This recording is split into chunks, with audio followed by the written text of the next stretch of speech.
और उसमें हमने ये बात भी डिस्कस की थी कि जो कंटिन्यूअस स्पेक्ट्रम होता है उसके अंदर जो हाईएस्ट फ्रीक्वेंसी और जो स्मॉलेस्ट वेवलेंथ होती है वो डिपेंड करती है एक्सीलेटिंग पोटेंशियल पे।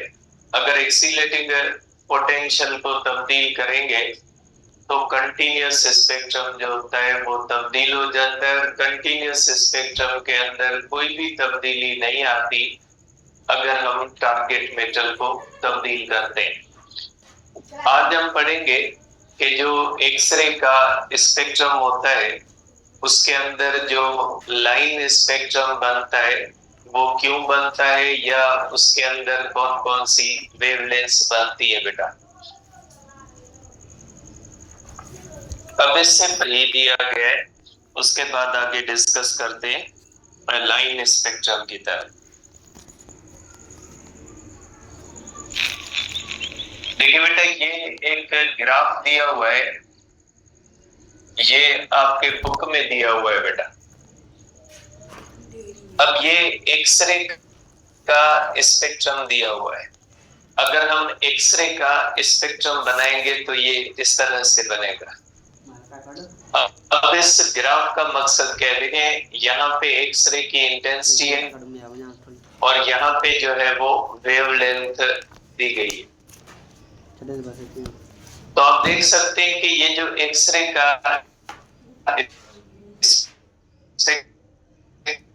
स्पेक्ट्रम है,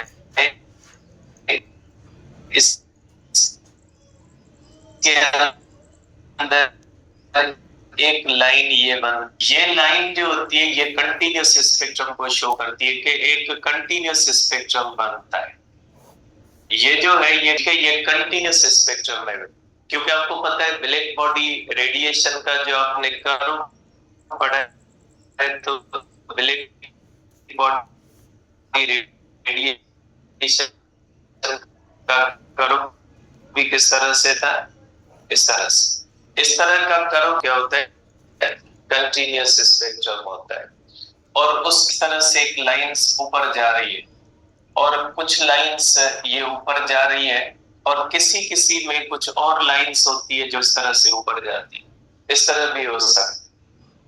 अब इसका मतलब क्या है, ये लाइन स्पेक्ट्रम को शो करती है। ये जो लाइंस है ये किसकी है, लाइन स्पेक्ट्रम की। तो एक्सरे का स्पेक्ट्रम जो होता है उसके दो हिस्से होते हैं। ये जो हिस्सा होता है ये किसको जाहिर करता है, कंटिन्यूअस स्पेक्ट्रम को, और ये हिस्सा किसको जाहिर करता है, ये करता है लाइन स्पेक्ट्रम। तो अब हम आज पढ़ते हैं कि एक्सरे के अंदर लाइन स्पेक्ट्रम क्यों बनता है बेटा। एक्सरे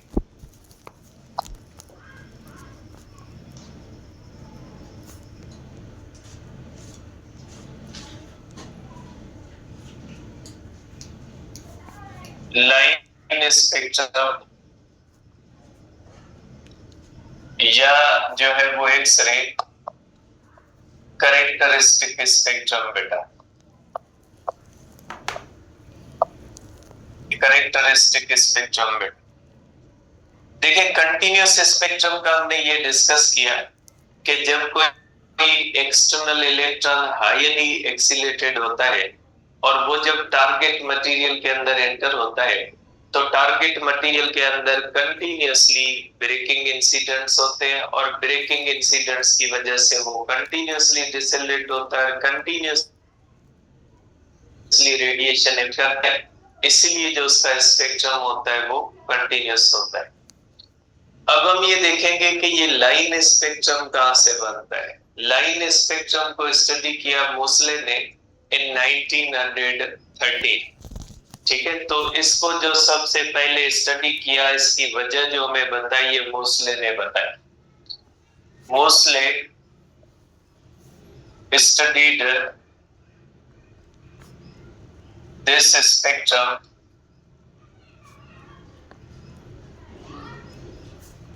इन 1930।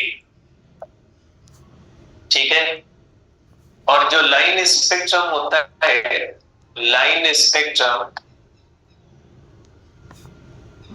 पहले मैं पॉइंट्स लिख देता हूं, उसके बाद इसको डिस्कस करते हैं। Line spectrum is a characteristic of target metal. ठीक है, और this spectrum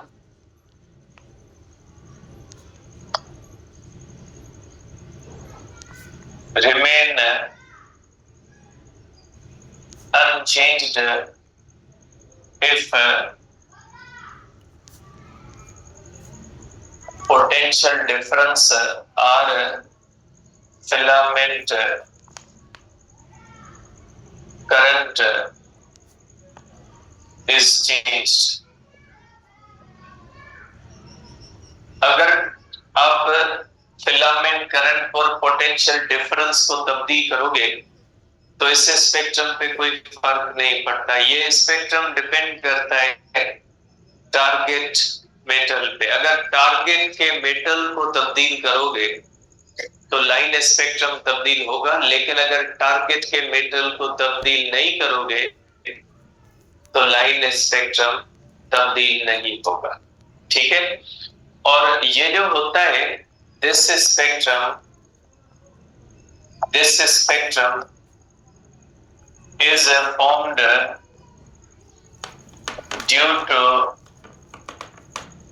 inner shell transition in target metal।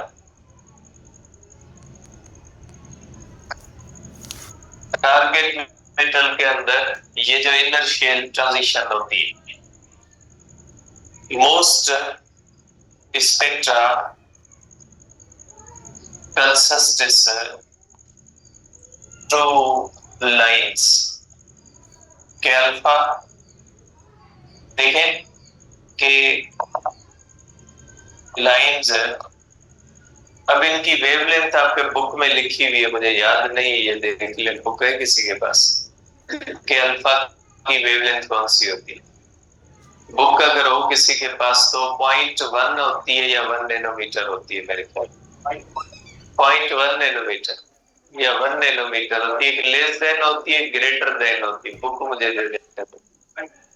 हाँ, 0.1 नैनोमीटर। तो इसकी जो के लाइंस होती है ये 0.1 नैनोमीटर होती है, और दूसरी जो होती है वो एल लाइंस होती है। इनकी कौन सी होती है बेटा? 1 नैनोमीटर। ठीक है, ये जो होती है ये इस तरह से जो है वो जो लाइन स्पेक्ट्रम होता है उसमें ज्यादातर दो किस्मों की लाइंस होती है, लेकिन इसके अंदर तीसरी लाइन भी हो सकती है, एम सीरीज भी हो सकती है। इसके अंदर के सीरीज होती है, एल सीरीज होती है, और जो ज्यादा हेवी मेटल्स होते हैं उनके अंदर एम सीरीज भी बनती है। लेकिन नॉर्मली ये जो इसका लाइन स्पेक्ट्रम बनता है इसके अंदर सिर्फ दो सीरीज होती है, के सीरीज होती है और दूसरी एल सीरीज होती है। अब इसके अंदर जो मोस्ले ने इंट्रोड्यूस किया था, Moseley introduced 39 elements from aluminium to gold in target metal. इसने एल्यूमिनियम से गोल्ड, ठीक है, यहां तक 39 एलिमेंट्स का टारगेट मेटल बनाया। मिक्सचर से नहीं बनाया, अलग अलग बनाया। कैसे बनाया आप इसको थोड़ा देख लें। इसने क्या किया कि इस तरह से एक टारगेट मेटल बनाया और उसको इलेक्ट्रॉन दिए, दूसरा टारगेट मेटल बनाया दूसरे मेटल का, मेटल 1, मेटल 2, ये एल्यूमिनियम से लेकर गोल्ड तक। इसके ऊपर आप समझ लें 15 kVA, सबके ऊपर पोटेंशियल इसने सेम रखा। ये आप पहले मेटल 3 है, इलेक्ट्रॉन आ रहे हैं, इसके ऊपर भी 15 वोल्ट है बेटा, इसके ऊपर भी 15 किलो वोल्ट है और ये मेटल 4 है। ठीक है, इसने इस तरह से डिफरेंट मेटल्स के टारगेट बनाए, 39 मेटल्स इसने टारगेट बनाए और सेम पोटेंशियल से इलेक्ट्रॉन उसके ऊपर गिराए।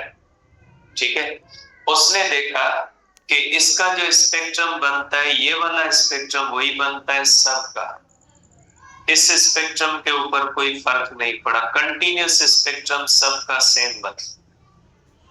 कंटिन्यूस स्पेक्ट्रम पे कोई चेंज नहीं आई, क्योंकि कंटिन्यूस स्पेक्ट्रम किस पे डिपेंड करता है, पोटेंशियल पे, और सब मेटल्स का पोटेंशियल क्या था, सेम था।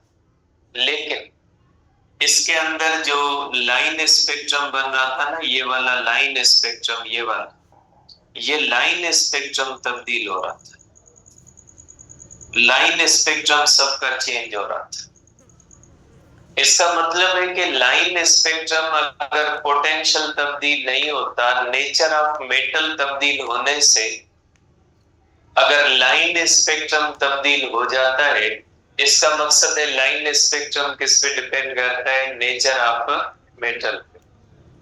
और फिर मोज़ले ने क्या किया कि सपोज करें उसने एल्यूमिनियम इंट्रोड्यूस किया, और एल्यूमिनियम को इंट्रोड्यूस करने के बाद एल्यूमिनियम से उसने एक्सरेज हासिल की, और एक्सरे हासिल करने के बाद उसने देखा कि एल्यूमिनियम से जो एक्सरेज मिलते हैं उसमें कंटिन्यूस और एक लाइन स्पेक्ट्रम। तो कंटिन्यूस स्पेक्ट्रम तो हम पहले डिस्कस कर चुके कि वो बाहर के इलेक्ट्रॉन की वजह से, उसने एल्यूमिनियम के निकलने वाले एक्सरेज जो उनके लाइन स्पेक्ट्रम को एल्यूमिनियम के एटॉमिक स्पेक्ट्रम से मैच किया कि एल्यूमिनियम का जो एटॉमिक स्पेक्ट्रा है और जो एक्सरे का लाइन स्पेक्ट्रा है, वो दोनों आपस में मैच करते हैं। तो इसका मतलब है कि जो एक्सरे का लाइन स्पेक्ट्रम है वो एक्चुअली एल्यूमिनियम का ही एटॉमिक स्पेक्ट्रा है। तो होता ये है कि ये इस तरह से फिनोमेना होती है। अब इसकी मैकेनिज्म आप समझे बेटा, कि सपोज करें ये टारगेट मेटल है, सपोज कर लेते हैं कि ये टारगेट मेटल है बेटा, ये एल्यूमिनियम का या किसी का भी टारगेट मेटल है, और उसके अंदर होता है ये न्यूक्लियस, और न्यूक्लियस के बाहर होते हैं इस तरह से इलेक्ट्रॉन। ये इलेक्ट्रॉन इस तरह से एल्यूमिनियम के एटम के बाहर रिवॉल्व करते हैं। ये आप कह लें कि ये के शेल है, ये आप कह लें, सॉरी ये एटम का बेटा न्यूक्लियस है, ये आप कह लें बेटा ये के शेल है, ये आप कह लें कि ये एल शेल है, और ये आप कह लें कि ये एम शेल। ठीक है, तो जब ये बाहर से इलेक्ट्रॉन इसके अंदर एंटर होता है बेटा, जब ये बाहर से इलेक्ट्रॉन आता है बेटा, ये बाहर वाला इलेक्ट्रॉन जब आता है, जब ये इस न्यूक्लियस के साथ ब्रेकिंग इंसिडेंट करता है, तो मैंने आपको कल भी बताया कि ये बाहर वाला इलेक्ट्रॉन जो होता है ये एनर्जी लूज करता है, और इसके एनर्जी के लूज करने से दो और एनर्जीज बनती, एक तो उससे एक्सरेज बनते हैं, और दूसरा उसमें से क्या पैदा होता है, हीट पैदा होती है। और जब हीट पैदा होती है तो ये टारगेट मेटल गर्म होता है। टारगेट मेटल के गर्म करने से जो टारगेट मेटल के इलेक्ट्रॉन्स हैं ये इनर शेल ट्रांजिशन करते हैं, और अगर इलेक्ट्रॉन इनर शेल ट्रांजिशन करेंगे तो इलेक्ट्रॉन क्या होते हैं, एनर्जी लूज करेंगे, लाइक अ हाइड्रोजन स्पेक्ट्रम, कि जैसे हाइड्रोजन के अंदर हमने पढ़ा था कि हाइड्रोजन के एटम के अंदर जब इलेक्ट्रॉन्स इनर शेल ट्रांजिशन करते हैं तो रेडिएशन इमिट होती है। तो यहाँ पे जब टारगेट मेटल के ऊपर बाहर से आने वाला इलेक्ट्रॉन फॉल करता है, तो बाहर से आने वाला इलेक्ट्रॉन जब उस टारगेट मेटल के अंदर पेनिट्रेट करता है और वो न्यूक्लियाई के करीब से गुजरता है तो न्यूक्लियाई उसको रोकने की कोशिश करते हैं, ब्रेकिंग इंसिडेंट होता है, उसकी वजह से वो बाहर वाला इलेक्ट्रॉन अपनी एनर्जी लूज करता है in the form of X-rays and in the form of heat. और उस हीट की वजह से जो उस टारगेट मेटल के एटम्स होते हैं, उन एटम्स के अंदर इलेक्ट्रॉन्स जो होते हैं वो इनर्शियल ट्रांजिशन करते हैं। उस इनर्शियल ट्रांजिशन की वजह से जो रेडिएशन एमिट होती है उसका लाइन स्पेक्ट्रम बनता है। तो लाइन, क्योंकि आपको पता है इनर्शियल ट्रांजिशन की वजह से हमेशा कौन सा स्पेक्ट्रम बनता है, लाइन स्पेक्ट्रम बनता है। और इसमें एक और केस भी होता है कि ये जो इलेक्ट्रॉन होता है ना, ये सिर्फ पेनिट्रेटिंग पार्टिकल नहीं, आल्सो आयोनाइजिंग पार्टिकल। ये जो इलेक्ट्रॉन होता है ये सिर्फ पेनिट्रेटिंग पार्टिकल नहीं, ये आयोनाइजिंग पार्टिकल भी है।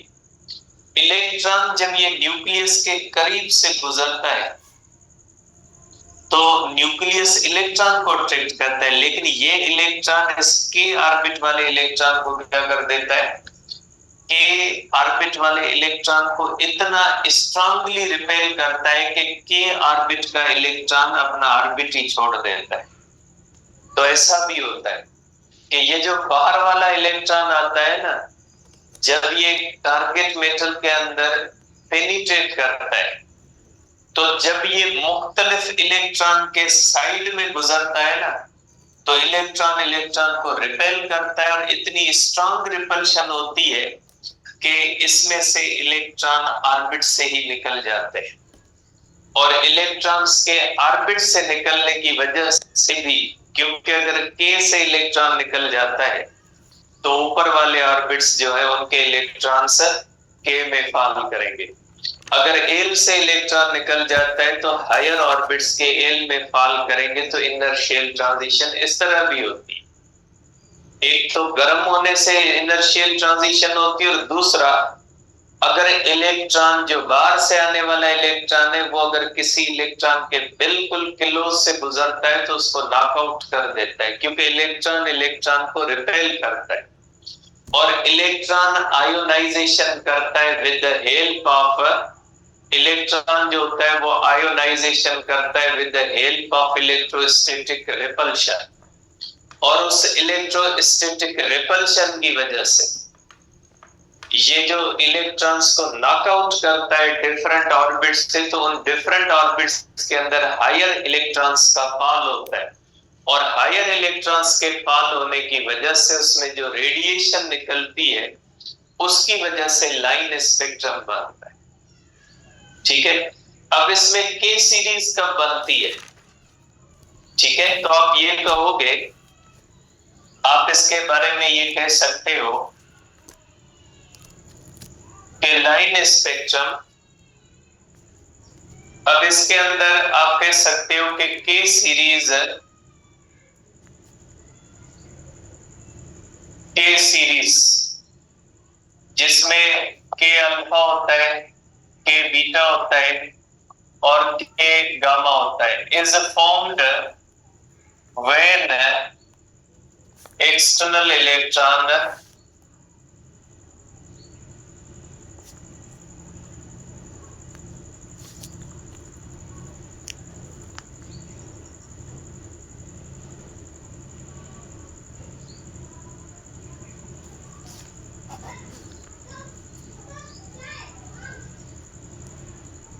आप इसको इस तरह से देख सकते हैं। सपोज करें बेटा ये के शेल है, ये न्यूक्लियस है बेटा, के शेल है, एल शेल है, एम है और एन है बेटा। ठीक है, इस तरह से एक इलेक्ट्रॉन के शेल में बेटा, अगर एक बाहर से इलेक्ट्रॉन आता है बेटा और ये के शेल के करीब से गुजरता है और के शेल का इलेक्ट्रॉन जो होता है ये नॉकआउट हो जाता है, ठीक है, तो ऊपर वाला इलेक्ट्रॉन क्या करेगा बेटा, ऊपर वाला अगर एल वाला इलेक्ट्रॉन यहाँ पे फॉल करेगा तो जाहिर है अगर एल का इलेक्ट्रॉन के में आएगा तो एनर्जी लूज करेगा, जिससे जो रेडिएशन निकलती है उसको के अल्फा कहा जाता है। जब इलेक्ट्रॉन के से निकल गया और एल वाला इलेक्ट्रॉन अगर के में आया तो उसने जो रेडिएशन इमिट की उसको के अल्फा कहते हैं। और आप देखें बेटा, इसके अंदर देखें ये जो के अल्फा की लाइन है, के अल्फा की लाइन बड़ी है और के बीटा की लाइन कम है। ये लाइन बड़ी है, ये लाइन छोटी, इसकी वेवलेंथ बड़ी है, इसकी वेवलेंथ उससे छोटी है। ये आपको बताता है कि के अल्फा वाले ज्यादा निकलते हैं। ज्यादातर जो इलेक्ट्रॉन है ना वो होता है ना, तो उसमें ज्यादा के अल्फा लाइनें बनती है। तो लाइन स्पेक्ट्रम में जो सबसे ज्यादा लाइनें बनती हैं वो किसकी बनती है? के अल्फा की। जैसे हाइड्रोजन के स्पेक्ट्रम में मेरे ख्याल में, मुझे ये कंफर्म नहीं है, आप देख लीजिएगा, लेकिन मुझे जितना माइंड में है कि ज्यादा शायद इंफ्रारेड की निकलती है, तो उसके बाद विजिबल की, उसके बाद जो होती है तैदाद, मीन्स 2-3 वाला जो तैदाद हम कहें ना, ज्यादा 5 निकलती है, 7 निकलती है, वो शायद इंफ्रारेड की। आप कंफर्म कर, इस तरह से जब इस तरह से टारगेट मेटल में से जब इलेक्ट्रॉन निकलते हैं और लाइन स्पेक्ट्रम बनता है, लाइन स्पेक्ट्रम में ज्यादातर लाइनें किसकी बनती है? के अल्फा की लाइनें बनती है। ठीक है, आप इसको इस तरह से देख सकते हैं, के अल्फा लाइन बनती है सबसे ज्यादा। अब जरूरी नहीं के अल्फा हो, अगर इलेक्ट्रॉन एम से फॉल करता है, सपोज करें, जरूरी नहीं के से फॉल करे, एम से फॉल करेगा तो जो लाइन निकलेगी उसको के बीटा कहा जाएगा। जरूरी नहीं एम वाला के में फॉल करे, हो सकता है एन वाला फॉल कर जाए। अगर एन वाला फॉल करेगा तो के गामा निकलेगी। के गामा इसलिए कहते हैं क्योंकि इसमें सबसे ज्यादा एनर्जी होगी, इसमें दूसरे नंबर पे एनर्जी, सबसे कम एनर्जी वाले के अल्फा होंगे, और वो निकले भी सबसे ज्यादा है। ठीक है, क्योंकि जितना डिफरेंस ज्यादा होता जाएगा एनर्जी क्या होती जाएगी? बढ़ती जाएगी। अब ये के अल्फा लाइन है, और के बीटा कब बनती है बेटा? Sorry, L series is formed, L series is formed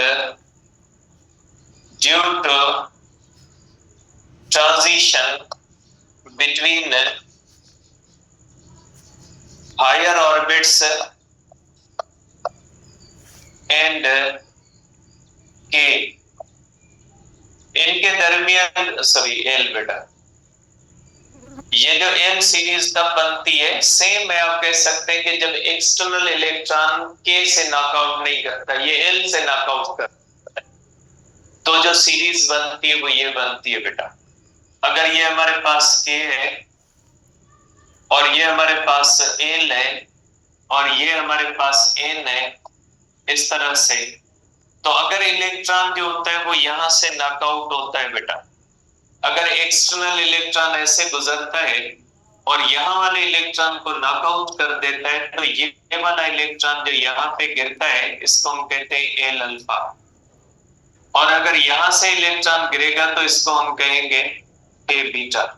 इस तरह से मुख्तलिफ लाइनें होती हैं। तो मोज़ले ने लाइन स्पेक्ट्रम को स्टडी किया और उसने ये प्रूव किया कि लाइन स्पेक्ट्रम जो होता है वो डिपेंड करता है nature of the target metal पे। अगर टारगेट मेटल को आप तब्दील कर दोगे तो लाइन स्पेक्ट्रम तब्दील हो जाता है, और ये जो लाइन स्पेक्ट्रम एक्सरेज का होता है वो टारगेट मेटल के एटॉमिक स्पेक्ट्रा से मैच करता है। पोटेंशियल को तब्दील करने से, फिलामेंट के करंट को तब्दील करने से लाइन स्पेक्ट्रम में फर्क नहीं आता, क्योंकि ये एटम का कैरेक्टरिस्टिक है, और एटॉमिक स्पेक्ट्रम जो होता है वो इन चीजों पे डिपेंड, क्योंकि ये बाउंडेड इलेक्ट्रॉन का। कंटिन्यूअस स्पेक्ट्रम जो बनता है वो फ्री इलेक्ट्रॉन्स का बनता है। फ्री इलेक्ट्रॉन को कोई भी एनर्जी हो सकती है, इसलिए उसका स्पेक्ट्रम कंटिन्यूअस होता है, और जो लाइन स्पेक्ट्रम होता है बाउंडेड इलेक्ट्रॉन का होता है, और बाउंडेड इलेक्ट्रॉन को सिर्फ टिपिकल एनर्जीज होती है, इसलिए इसका स्पेक्ट्रम लाइन स्पेक्ट्रम बनता है। क्योंकि आपको पता है लाइन स्पेक्ट्रम पढ़ चुके हैं बेटा, ठीक है। तो यहाँ पे बेटा, और दूसरी बात कि ये जो के अल्फा, के बीटा या के गामा लाइंस होती है, इनके अंदर फर्दर पतली पतली लाइंस होती है। के अल्फा लाइन सिंगल लाइन नहीं होती, के अल्फा के अंदर भी पतली पतली लाइनें होती। जैसे कोई रस्सी होती है, वो हमें थिक नजर आती है, लेकिन अगर हम देखेंगे तो उसमें धागे होंगे। वो जो रस्सी वो पतले पतले धागों की बनी हुई होती है। अगर हम उसको फर्दर इन्वेस्टिगेट करेंगे तो फर्दर मॉलिक्यूल्स की और एटम्स की इस तरह से बनी होती है। इसी तरह से अगर के अल्फा लाइन को देखेंगे थिक नजर आएगी, बहुत डीप देखेंगे तो वो भी पतली पतली लाइनों की नजर आएगी। उसको हम कहते हैं एक्सरे फाइन स्ट्रक्चर। उसको हम कहते हैं एक्सरे फाइन स्ट्रक्चर। आपके सिलेबस में ये है कि के अल्फा लाइन क्यों बनती है। आपके सिलेबस में ये नहीं है कि के अल्फा लाइन के अंदर भी वो दूसरी लाइन क्यों बनती है, ये आपके सिलेबस में नहीं है। क्लियर आपके बुक में लाइन लिखी हुई है कि ये आपके दिमाग से ऊपर वाली चीज है। ये आपके बुक में आपके टॉपिक से आखिरी लाइन पढ़ लीजिएगा। उसमें उसने आपकी इज्जत रखते हुए बुक लिखा है, लेकिन उसका बुक का मकसद उसका ये था कि बेटा आपके बस की बात नहीं है इससे आगे। ठीक है, तो ये हो गया बेटा हमारे पास एक्सरे। कल करते हैं लेजर एक्शन। क्लास होंगे बेटा, एक मिनट क्लास होंगे बेटा। जाहिर है टाइम टेबल हमें भी बताएं कि पेपर सब बोर्ड्स का 9 बजे शुरू होता है। आपको 8 बजे क्लास आपकी खत्म होगी, आप आराम से जा सकते हैं पेपर के लिए। वो जाएंगे जिनका जो इम्प्रूवर्स है। अभी तो फिलहाल तो जो पेपर्स है वो फर्स्ट ईयर के हैं। ठीक है, तो इसलिए बहाने बनाने की जरूरत नहीं है कि हमें 1.5 घंटा लगेगा। मुझे नहीं लगता 1.5 घंटा, अगर उमरकोट से किसी का कराची में भी पेपर होना तो भी 1.5 घंटे में पहुंचेगा। ऐसे नहीं करे, इंसान बने। तो पेपर के अंदर क्लास होंगी। आप हमें पता है कि आपको कितना पढ़ के पेपर देते हो।